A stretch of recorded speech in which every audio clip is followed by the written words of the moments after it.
Olá, meus irmãos, a paz do Senhor, como vocês têm passado? Espero que bem durante esta semana que nós não nos vimos, ou não nos falamos, é claro, né? Nós estamos aqui de volta para mais esta aula da Escola Bíblica Dominical e hoje nós estaremos falando sobre o nascimento de Isaac, conforme nós já havíamos comentado com os irmãos. Falaremos um pouco, vamos explanar sobre o nascimento de Isaac e algumas coisas que ocorreram naquela época. Nós estamos falando sobre os homens dos quais o mundo não era digno. Uma preparação da CPAD maravilhosa, está esclarecendo muito para cada um de nós, e aqui nós estamos para falar a respeito dessas coisas, meus amados. Mas vamos lá, sem delongas, vamos entrar no nosso assunto, e nós precisamos, já de cara, deixar claro para os irmãos que não se encerra aqui os assuntos sobre Abraão. Hoje nós estaremos falando, é lógico, sobre Abraão e Isaac. Não se encerra. Então, essa aula todinha, essas aulas todas, essas 13 aulas desse semestre, nós estaremos mencionando Abraão, é claro. Mas hoje nós vamos falar sobre o nascimento de Isaac, o filho da promessa. E com certeza,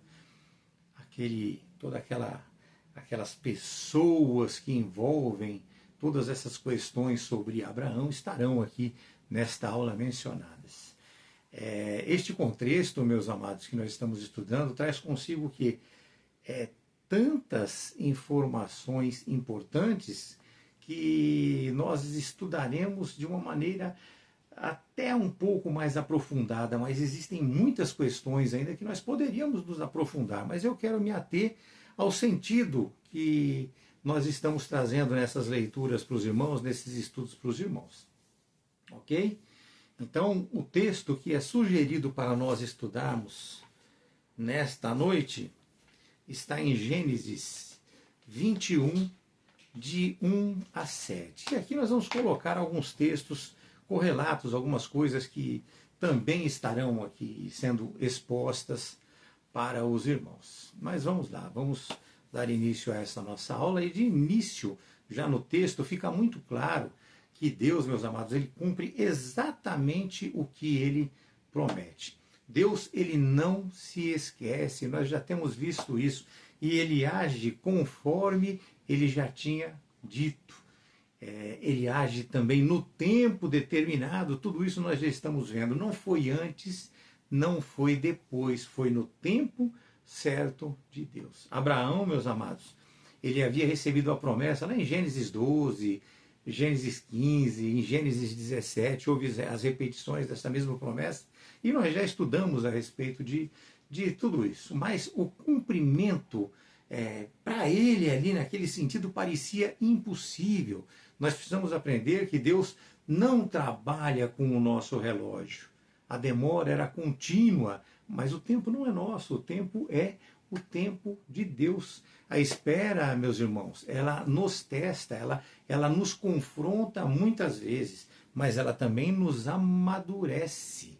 Ela nos deixa com mais fé, nos coloca mais aos pés de Jesus. É isso que deve ocorrer. Humanamente falando, Abraão, já com 100 anos e Sara com 90, para eles era impossível gerar um filho. Não é verdade? Essa é a questão. E como nós já estudamos, nesta espera de 24 anos, houve muitas dúvidas.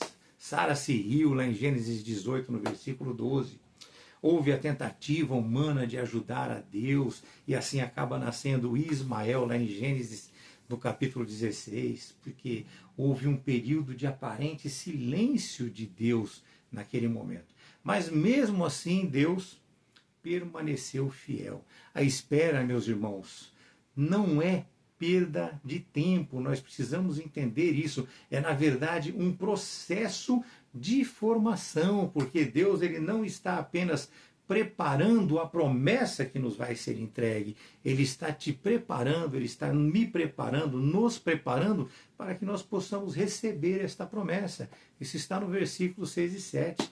E ao receber esta promessa, Sara diz, né? Deus me deu motivo de riso, e isso significa exatamente o que quer dizer o nome Isaac. Isaac significa riso, meus amados. Aquele riso que era de dúvida quando ocorreu a promessa, nós já estudamos isso também, agora se torna um riso de alegria, se torna um riso de testemunho, um riso de cumprimento real daquilo que foi prometido por Deus. O que parecia vergonha se tornou motivo de celebração. É desta forma. Abraão e Sara, eles não foram perfeitos, todos nós sabemos e já temos aprendido sobre isso.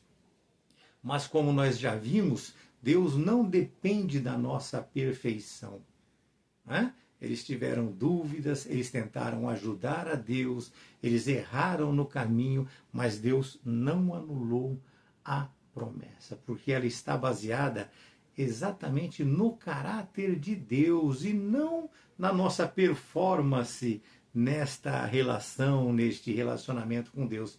Quando a promessa de Deus, meus amados, ele se responsabiliza pelo seu cumprimento.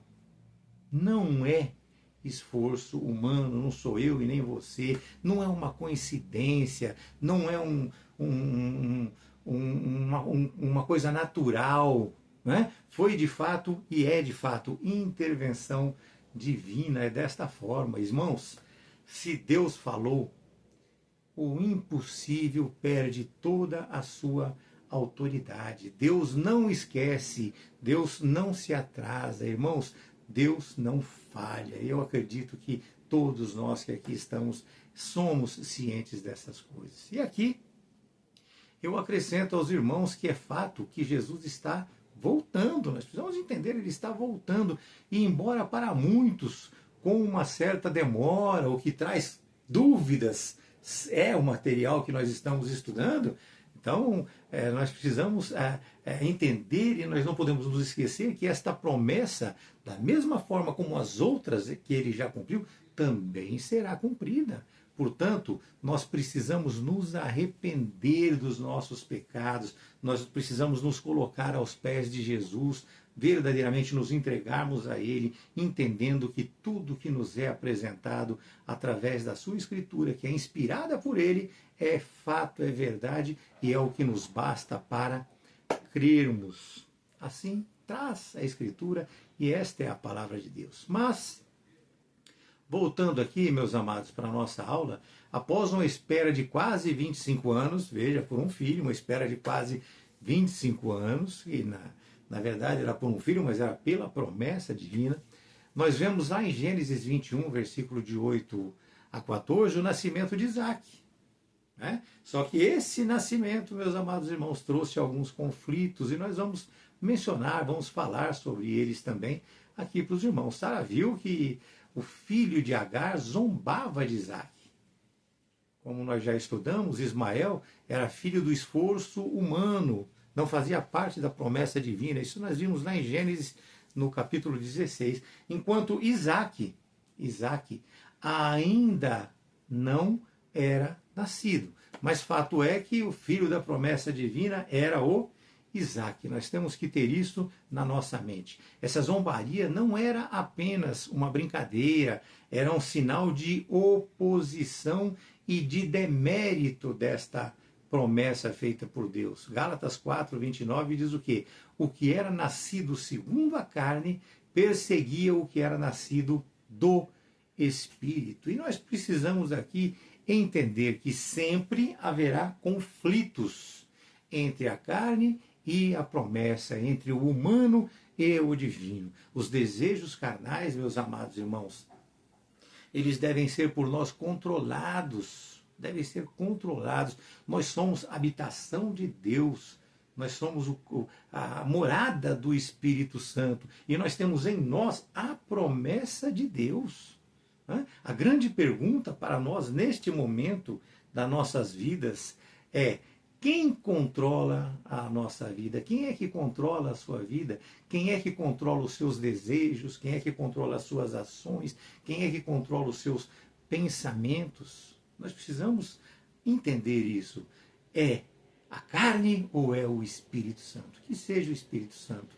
E se você estiver nesta luta, meu amado irmão, que é contínua para cada um de nós, que você seja vencedor, que você entregue verdadeiramente sua vida ao Espírito Santo e vença esta batalha. Nós temos que suprimir a nossa carne. Nós aprendemos isso. 1 Coríntios 9, versículo 27, se eu não me engano, nós temos que suprimir a nossa carne. Mas vamos lá, voltando na nossa aula aqui, meus amados, no versículo 10 de Gênesis 21, Sara toma uma decisão firme, né?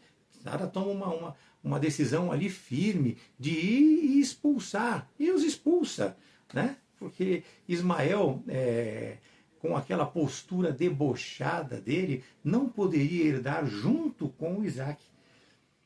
Isso até parece para nós uma coisa muito dura, muito pesada, e de fato é. Mas deixa claro também que Deus, ele não divide espaço com o que nasce e age fora da sua vontade, ou seja, fora da vontade dele. Gálatas 4:30 deixa isso muito claro também. Irmãos, entendam que existem coisas que até fizeram parte da nossa vida, da minha vida, da sua vida, fizeram sentido em algum momento, mas não vão seguir o propósito final de Deus para mim e para você. Haverão sim durante a nossa vida separações. Versículo 11 e 12 nos fala sobre essas coisas. Abraão, é claro, ele ficou profundamente angustiado com o que foi proposto por Sara ali. Afinal, Ismael também era seu filho. Isso fica muito claro para todos nós. Ele se sentiu angustiado, aquilo pesou muito na sua cabeça. Mas era o propósito de Deus. Deus, ele intervém e diz para ele, Deus fala com ele, né? Ouvir a voz de Sara. Porque a promessa, meus amados, ela tem um caminho específico. E em Isaac, ela será, e nós sabemos que em Isaac será chamada toda a descendência ali de Abraão, no sentido do que nós falamos, da promessa divina.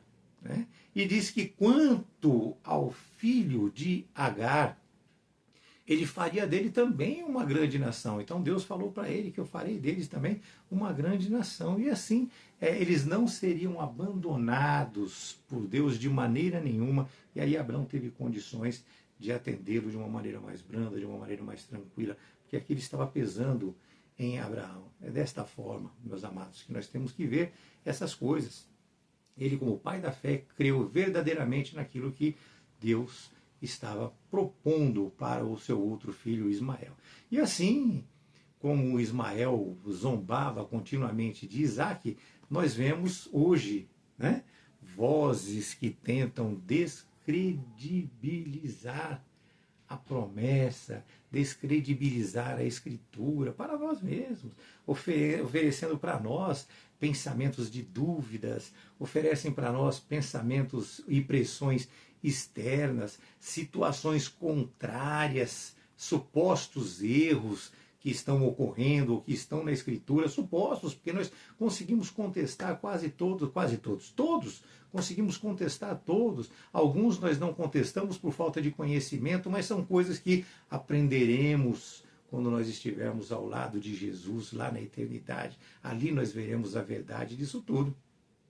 Agora, o que nós jamais podemos esquecer, meus amados, não permita que isso aconteça, é que Deus cumprirá todas as suas promessas. Não permita-se esquecer dessas coisas. Portanto, irmãos, se Deus prometeu, Ele vai cumprir. Só não esqueçam que Ele também purifica o caminho para o cumprimento da promessa. Ele purifica o caminho, ele vai limpando, ele com certeza, meus amados, ele quer tirar tudo de ruim de nós. Ele não negocia com a carne, ele exige fé, ok? Mas ele também exige decisão. Você tem que estar decidido, você tem que se empenhar, você tem que buscar.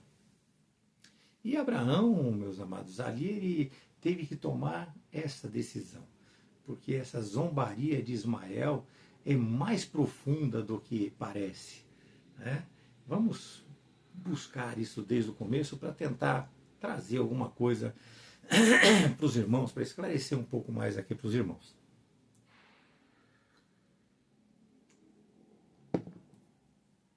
Isaac, meus amados, ele cresceu e ao ser desmamado, Abraão ofereceu ali um grande banquete. Isso está lá em Gênesis Gênesis 21 também, ofereceu a ele grande banquete. A idade média do desmame era entre 2 e 5 anos de idade. Não tem como nós darmos uma data exata para os irmãos. Muitos atestam e afirmam que era com 3 anos de idade, mas existe um tempo que nós temos que dar aí. Ou seja, era mais comum aos 3 anos. É isso que eu quero dizer para os senhores. Mas, em média, era mais comum ali aos 3 anos. Nesta fase, as crianças chegam à idade da independência, à idade do fortalecimento. É quando, naquela época, meus amados, ocorria um risco muito grande essas crianças de terem problemas até essa idade e acabarem não seguindo em frente.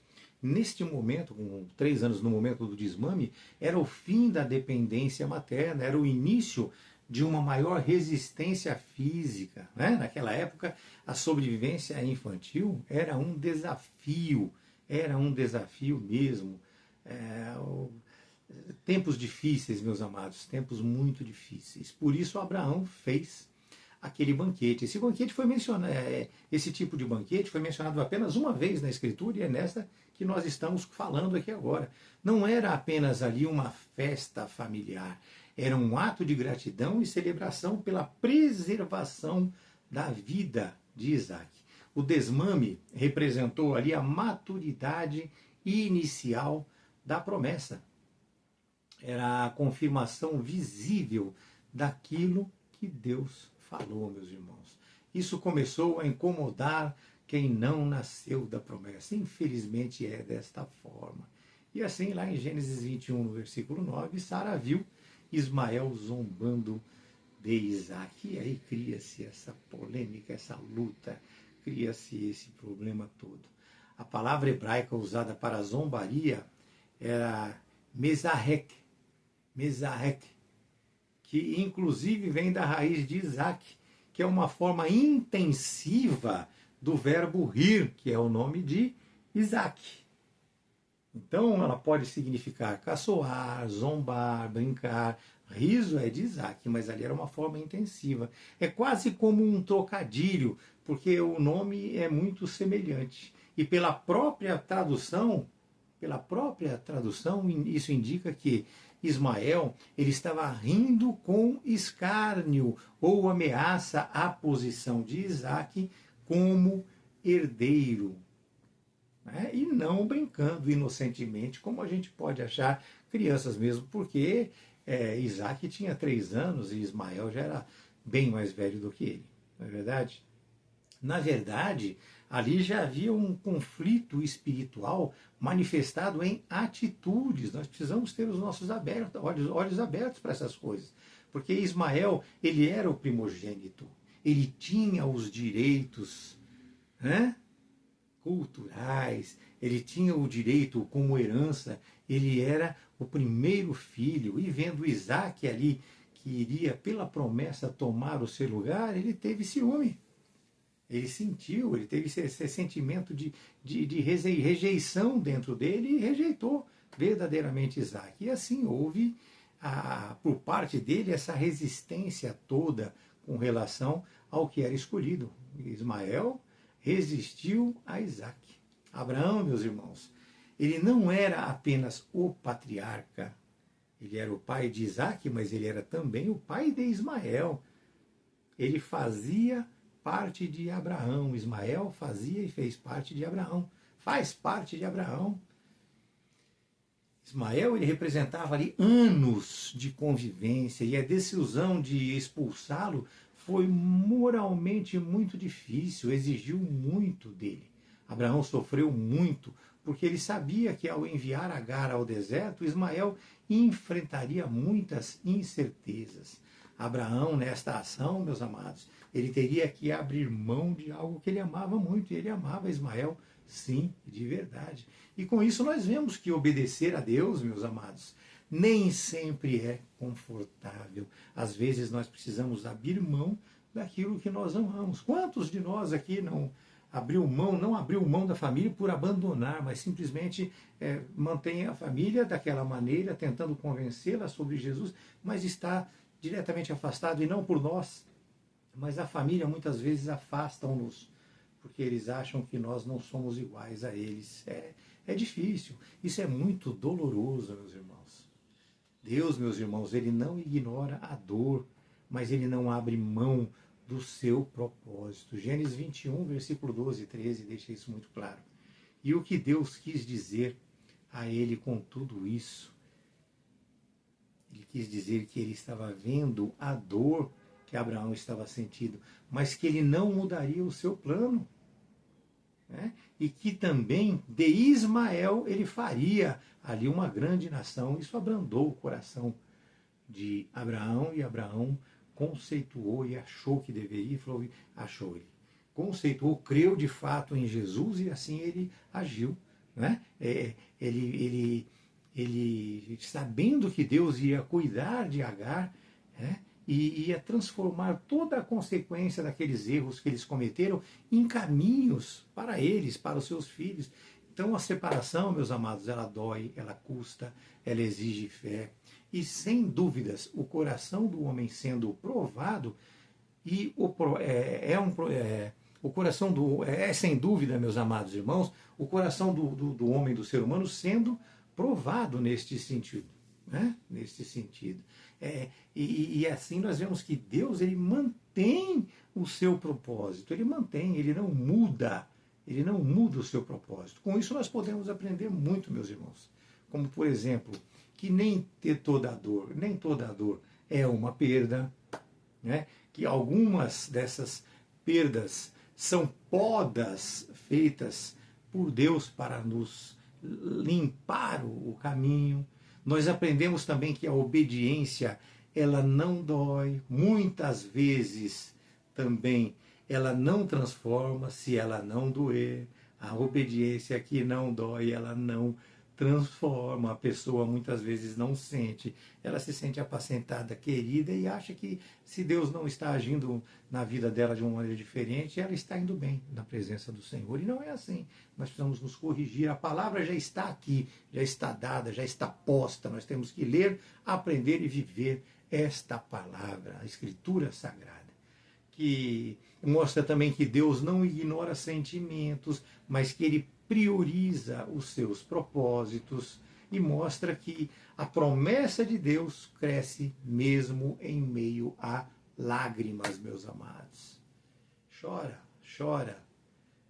mas persista. Sinta, porque você tem um coração amolecido, ele não é mais uma pedra, é um coração de carne. Então, sinta sim a dor da perda, dessa ausência, mas viva o propósito de Deus na vida de cada um de nós, ele é cumprido, nós não podemos nos esquecer disso. Né? Agora, se nós analisarmos ali a história de Agar e de Ismael, nós veremos que é uma das passagens mais profundas e humanas da Escritura Sagrada, porque revela o quê? Revela a dor, revela a rejeição, revela também fidelidade de Deus em meio ao deserto, que foi onde ocorreu lá no deserto de Berseba. Após o nascimento de Isaac, vamos repetir algumas coisas aqui, eu acredito que seria dessa forma, mas é importante falar isso. Após o nascimento de Isaac, ali o filho da promessa com Sara, ele é o filho da promessa com Sara, surge um conflito dentro da casa. Sara, como já falamos, vê Ismael como uma ameaça à herança do seu filho. E assim ele pede a Abraão que expulse Agar e Ismael, que tinha naquela época, 15 e 19 anos. Mais ou menos entre 15 e 19 anos. Eu já falei que a gente não pode afirmar datas. Algumas pessoas se estabelecem 16 anos, algumas 15, mas é entre 15 e 19 anos de idade. Os 19 anos de idade eu acredito que eu tenha exagerado um pouquinho, mas fica aí para vocês esse tempo aí para vocês poderem pensar e pesquisar, tentar achar um número para vocês. Né? Isso acontece, meus amados, de uma maneira muito profunda no coração de Abraão. Isso entristeceu ele profundamente. Porém, Deus orientou ele que obedecesse a Sara, que ele aceitasse, atendesse o pedido de Sara, garantindo que em Isaac seria chamada a sua descendência. mas que também de Ismael ele faria uma grande nação. E assim Abraão entrega pão, um odre de água a Agar e despede ela para o deserto, que é um lugar de crises, é um lugar onde há limites, né? Hoje nós ainda conseguiríamos passar pelo deserto porque nós temos o GPS, mas naquela época era muito difícil, não era fácil não. Abraão ele acertava o caminho porque ele estava direcionado por Deus. E assim, Agar ela sai sem rumo pelo deserto de Berseba. A sua água acaba e o cenário se torna ali um cenário de, digamos, de desespero total. E ali, sem recursos, sem direção e sem esperança, ela coloca Ismael debaixo de um arbusto e se afasta ao tiro de uma flecha, uma média ali de 100 metros mais ou menos, dizendo que não queria ver o menino morrer. Foram momentos ali de angústia, foram momentos de abandono, momentos de crises inesperadas e com os seus limites sendo expostos de uma maneira tal, né? E assim, tanto Agar quanto Ismael choravam. Eles chegaram ali naquele momento, meus irmãos, ao limite das suas forças, mas Deus, ele por fim ouve a voz, o choro, o clamor de Ismael. Ismael que significa exatamente isso. Ismael, o significado de Ismael é Deus ouve. E aqui nós vemos que mesmo o rejeitado por homens não é ignorado por Deus. E assim o anjo do Senhor chama Agar desde os céus e diz: não temas, porque Deus ouviu a voz do menino deste lugar onde está. E assim Deus abre os olhos de Agar e ela vê um poço de água. Ela vê o poço de água, meus amados irmãos. Esse poço de água recebeu o nome de Berlairoi. Berlairoi. Esse é o nome que recebeu esse poço de água. Se eu cometi algum erro, me perdoe, mas a lembrança é essa, é Berlairoi. A lembrança é essa mesmo. E está localizado entre Cádiz e Bered. Deus, ele não apenas salva Ismael da morte, mas reafirma o seu propósito de fazer dele uma grande nação. Ismael nasce no deserto, Ismael cresce no deserto e Deus permanece com ele, Deus transforma assim a rejeição em propósito, o que mostra que Deus ouve o clamor mesmo quando ninguém mais escuta. E com isso nós podemos tirar deste contexto alguns ensinamentos, como nós já vimos, eu já mencionei para os irmãos. Então aproveitem bem aqueles ensinamentos, se for o caso, ouçam novamente essa nossa aula, vejam os ensinamentos que nós podemos tirar. Mas o que eu entendo como crucial neste momento para fechar essa nossa aula aqui, é que Deus, ele não rejeita ninguém. Ninguém, meus amados. Por pior que seja o seu comportamento, ele não rejeita ninguém. A sua graça, a sua misericórdia, a sua justiça é para todos. É para todos. O que nós precisamos é nos arrepender e nos colocar verdadeiramente aos pés do Senhor. E a nossa aula acaba aqui. Eu espero que vocês tenham entendido tudo. Mas eu não posso deixar de acrescentar aqui algumas coisas nesse contexto como complemento, porque não faz parte dos nossos estudos isso. Mas se nós não falarmos, vocês podem ficar se questionando. E o que aconteceu com Ismael? O que houve, né? Essa dúvida. Mas e ele? Porque não haverá mais invenção? Como é que funciona? Como é que não funciona? Então vamos lá. Como é que funciona? Como não funciona? Então vamos lá, meus amados. Quanto a Ismael, né, o que aconteceu com ele, né, porque não adianta nós aprendermos tudo isso e esse outro filho de Abraão, e ele teve mais outros filhos também, isso eu acredito que nós acrescentaremos em outras aulas. Ele teve outros filhos com um segundo casamento que ele teve, já guardem isso com vocês, muita gente desconhece esses fatos, mas teve, nós vamos apresentar isso aqui para os irmãos, né? Mas vamos lá, vamos falar de Ismael. O assunto hoje aqui é Ismael. Bem, ele cresceu no deserto, ele se tornou um flecheiro ou um arqueiro. Ele habitou ali no deserto de Parã.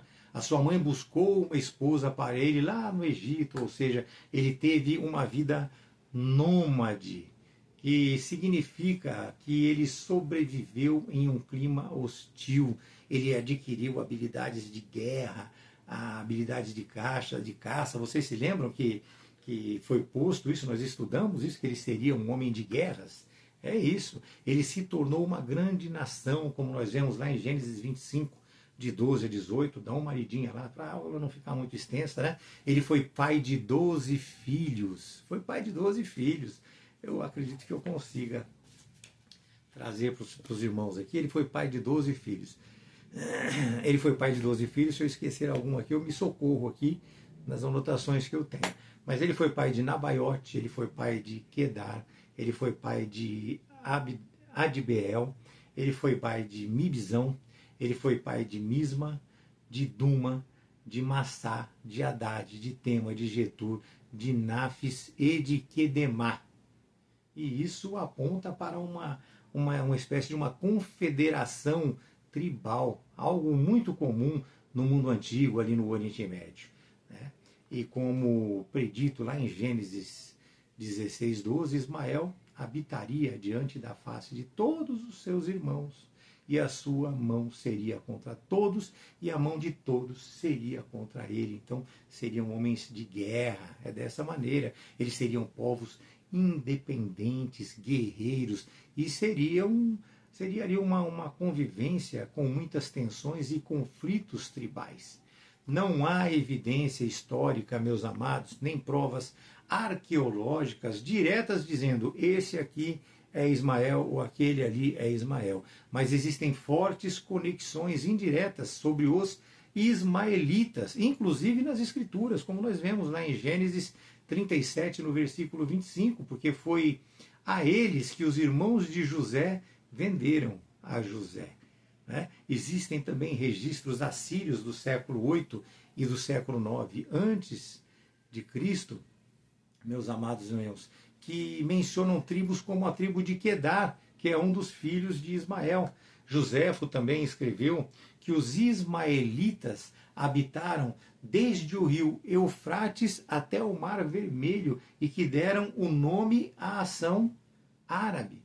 Portanto, nós vemos que o povo árabe descende de Ismael, segundo tudo que nós conseguimos estudar, aprender e que temos aqui como testamento para nós, não é verdade? Então, eles descendem de Ismael. Isso, além da própria tradição judaica, meus queridos, da tradição judaica cristã, meus queridos, que reconhece Ismael como o pai dos povos árabes antigos, né? Também a tradição islâmica, o Islã, onde nós chegamos, também o reconhece através do Alcorão. Ele afirma que Ismael é antepassado dos árabes e que ele está ligado à linhagem que leva ao profeta Maomé, inclusive. Agora entendam que isto é uma crença religiosa que leva ao profeta Maomé, é uma crença religiosa, porém sem provas arqueológicas, é claro. E o conflito que nós vemos entre árabes e Israel perdura até os dias de hoje. E vai até o milênio, nós sabemos disso, vai se prolongar até o milênio. Embora hoje seja um conflito tipo palestino-israelense, e nós chegaremos nisso. É que nós não vamos, nós estamos falando sobre Ismael, ok? E aí, se nós formos mencionar, o assunto começa a se alongar muito, e aí nós poderemos, em um momento que vocês queiram falar, e nós falaremos sobre isso através de uma aula específica. Eu acrescentarei muitas coisas e trarei para os irmãos. Mas eu acredito que, por hoje, a nossa aula está concluída. Que Deus abençoe vocês. Então, nós aprendemos um pouco mais sobre o nascimento de Isaac. Amém, meus amados? Uma semana abençoada para todos vocês. Que Deus abençoe e proteja, que vocês tenham muita saúde, muita paz, muita comunhão e muito amor. Deus abençoe a todos.